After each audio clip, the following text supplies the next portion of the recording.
Okay. Hi everyone. Happy Monday. It is August the 28th. Earlier today, I went to a cafe to work on some school stuff and edit my week 2 video. It's not out yet as I'm recording this. So it's gonna be a little late, but again, I'm trying to not beat myself up over this. Week 2 was a doozy.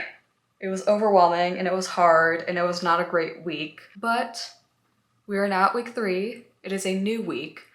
And I did the reading yesterday. Looking at the tasks right here, I feel like week 3 is sort of like an extension of week 1, where looking at the tasks, you are kind of diving back into your childhood self, like trying to process, not necessarily like what you went through as a child, but how you kind of feel now and how your childhood has affected you now, if that makes any sense. It's an extension of week 1 in the sense that you're returning to your childhood, but in this case, it's more like applying the more positive stuff that you had from your childhood into your present adult self. And I think these tasks are pretty good, and I did a couple of them already, at least like the first few. The first one was describe your childhood bedroom, and you could draw it if you want. But basically, I kind of like ignored this for a bit. I kind of like made a plan of what my childhood bedroom looked like from a bird's eye view. So like, this is the bed, this is the desk and computer, this is, I think that's the door, and then this is the closet.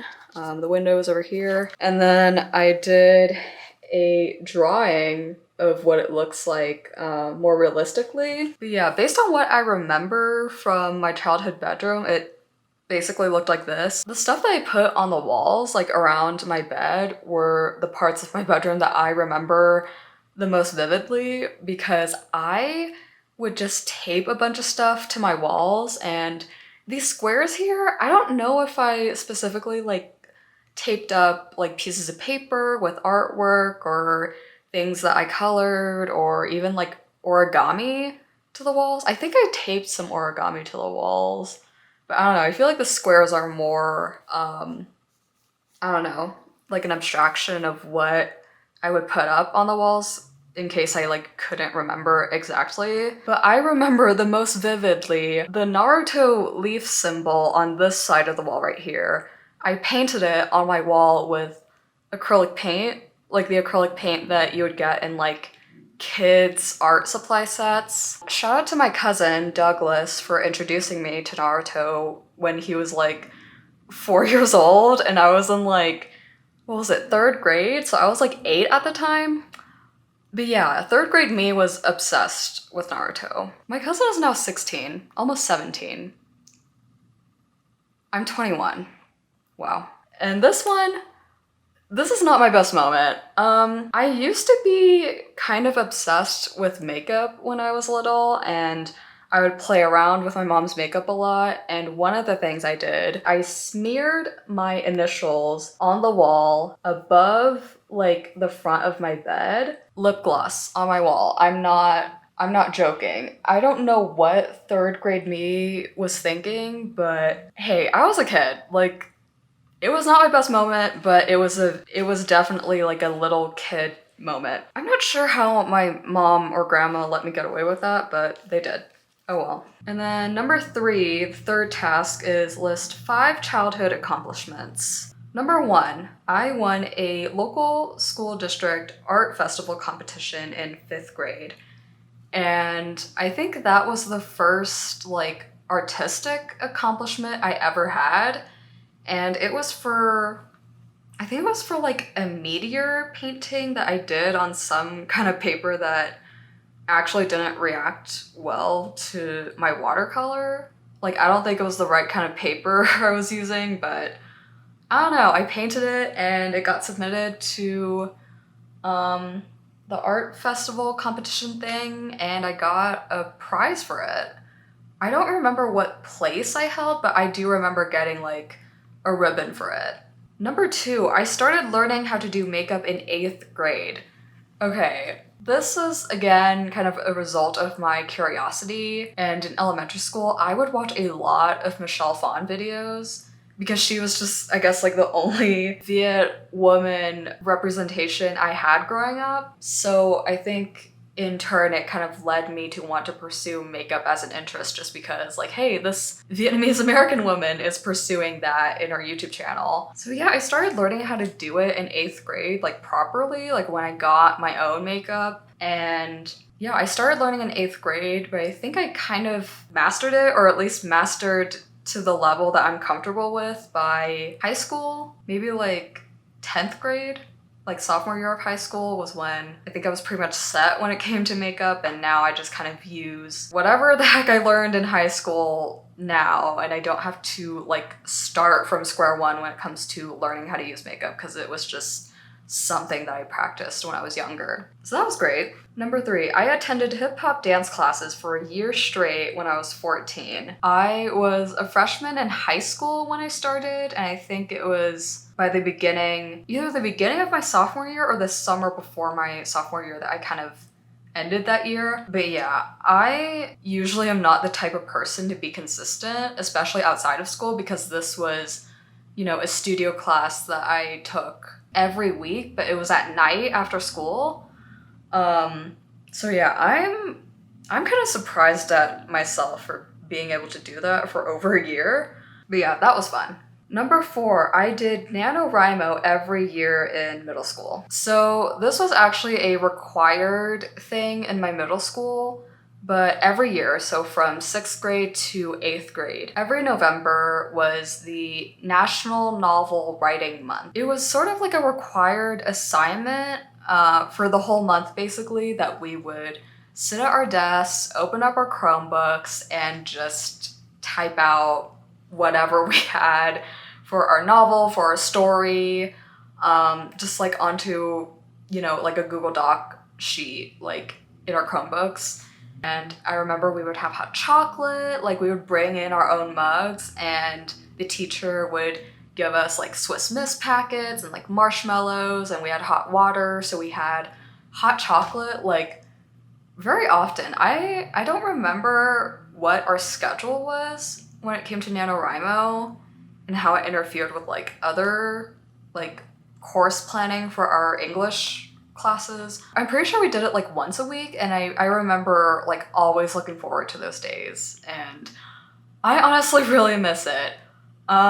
Maybe next year I'll do NaNoWriMo. I obviously can't do it this November because I have school. But yeah, someday I'll do NaNoWriMo again. I'll go back to my childhood self in that sense. And number 5, I won a bunch of competitions during my time in speech and debate. But yeah, this is probably the most recent accomplishment because I couldn't think of any other accomplishments that far back. I'm gonna say it over and over again, probably throughout this entire series, but speech and debate really changed my life. And I'm really proud of my past self for joining the speech and debate club. And I think, again, it's changed my life for the better, and I don't think I would be who I am today without that. So yeah.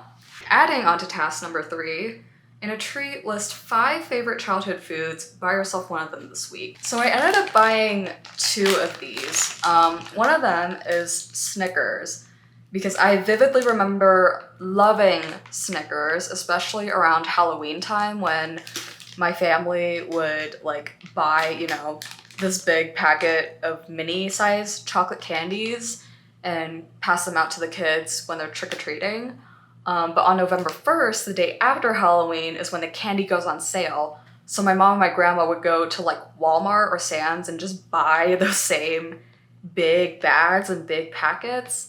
They would kind of put them in like boxes to send over to my relatives in Vietnam. But then for us, like we would also kind of have our own little portion. And I remember like out of all the chocolate candies that were available, like I know that there was Hershey's, Three Musketeers, Twix. I remember loving the Snickers the most, so Snickers it is. And then a childhood favorite of mine, but I'm pretty sure it's everyone's childhood favorite, Flamin' Hot Cheetos. But specifically for me, the limon one, the sour like lime flavor, Yeah, it's been a while since I've had the lime flavor. Oh, that's sour. Ooh.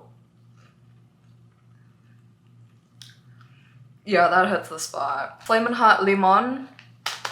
I think this is the superior Flamin' Hot Cheeto. And of course, Snickers. I feel like this would be more nostalgic if I had like the little mini fun size ones.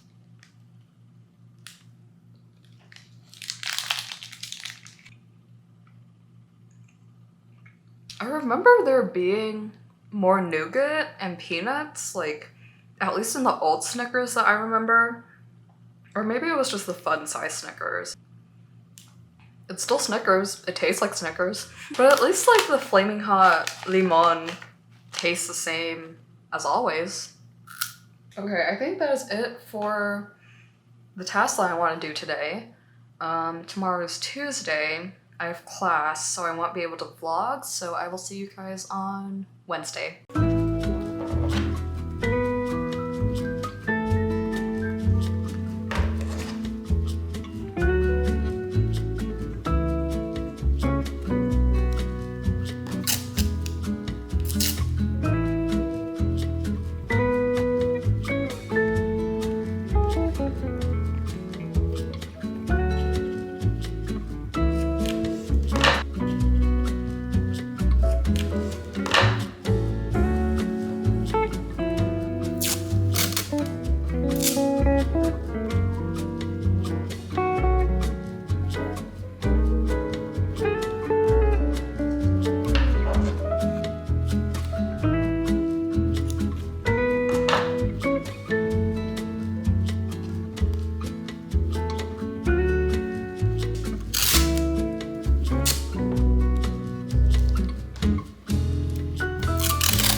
What is up, everyone?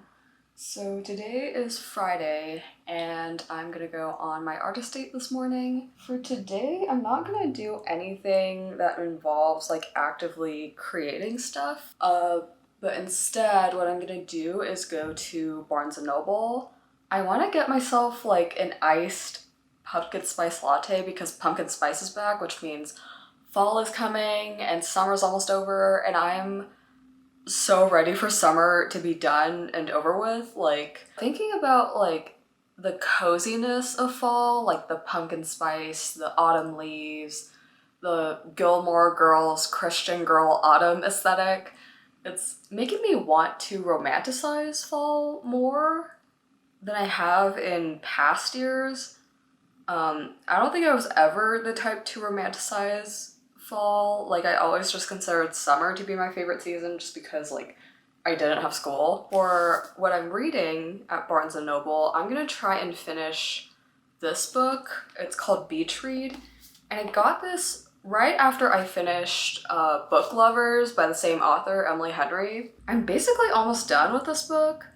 I've been reading it a lot more lately because of my commute. I just have been like reading chunks of it every now and then. But today I wanna finish it to be done and over with it. But yeah, hopefully I'll get to the end of this book. But yeah, let's go to the B&N. Full stop. Can't believe I live in your thoughts. I think about you all the time, morning, evening, and midnight. Such a wonderful delight. Forgo, give up everything that I own. Yeah, I'd give it all up now just to be with you somehow. Unexpected love was found. You're the rose in a garden, and it shows if I'm honest. You're the leaves in mid-August, and I've come out here to say that I love you. Ooh, ooh, you, ooh, ooh. So slow, hold you in my arms, won't let go. The world around could pass us by, a thunderstorm, a lightning strike, as we hold each other